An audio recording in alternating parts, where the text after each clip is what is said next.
G'day guys, we finally have the index for World Eaters in our hands, so let's have a look at what these blood-soaked maniacs can do in 10th edition Warhammer 40k. Look for the blood god.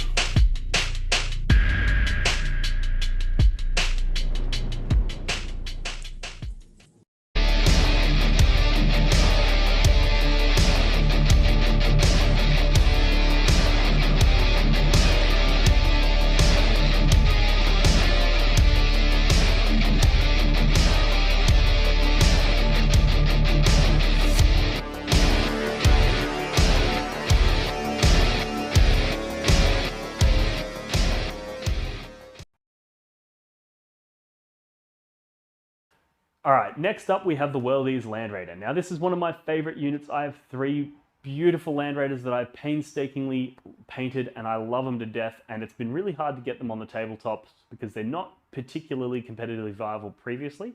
However, I think they got a serious glow up in this edition. First of all, they're significantly tougher than they used to be. Very, very hard to put these guys down with that high toughness characteristic and high wounds characteristic. They're just going to be an absolute brick of a unit and very hard to shift. But what they do now, which is something that they did back in, I think it was 6th edition, is the assault ramp rule, which basically means that units can disembark from this and then charge after the vehicle itself has moved.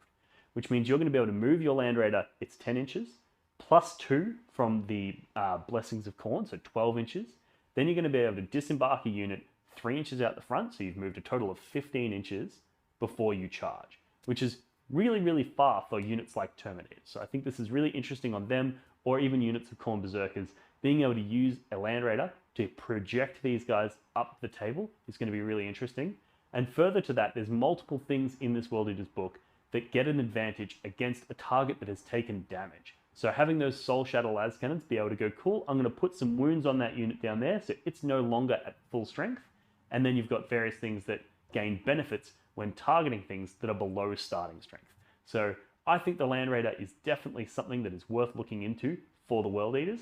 It particularly pairs well with them because it's able to protect your squishier units, keep them alive, and provide significant firepower downrange. It's also worth noting that they're pretty easy to get cover on these guys because, being a big model, if any part of your model is obscured by a piece of terrain, you're going to be getting cover. And that means that these guys are going to have a 2-up save with cover, which means, high AP weapons, you're still going to be getting a decent save against them. And you're going to be putting back firepower with your high AP weapons, which is really interesting. And I just think they're a really cool unit that's going to pair really well with the World Eaters, and their new ability to move, disembark, and then charge is going to make them a serious combat threat on the tabletop. So let me know what you guys think in the comment section below. Do you think the Land Raider charge is back? Or do you think we're still going to be resorting to the Rhinos because the Rhinos are a little bit smaller, easier to hide, cheaper, those sorts of things? I think there's a valid argument for both. Potentially a list that contains both so that you can do both things is interesting, but I'd love to know what you guys think. Let me know in the comment section below.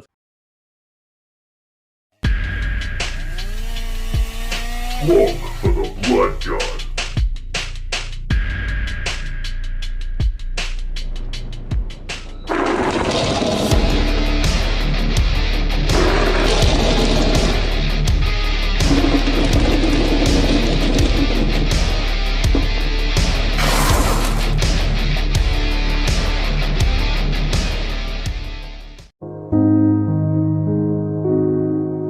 The Warhammer community suffers from some of the most prohibitively expensive essentials in the world, especially Australian content creators.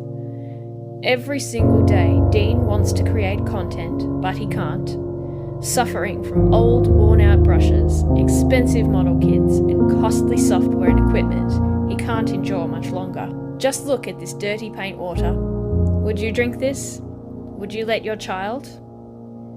Even a small monthly donation can help provide Dean with clean paint water, basic tools for survival, and access to life-saving information and education. So please, follow the links in the description below and find out how you can sponsor Dean today and end the suffering. Suffering that is cruel, unsustainable, and your fault.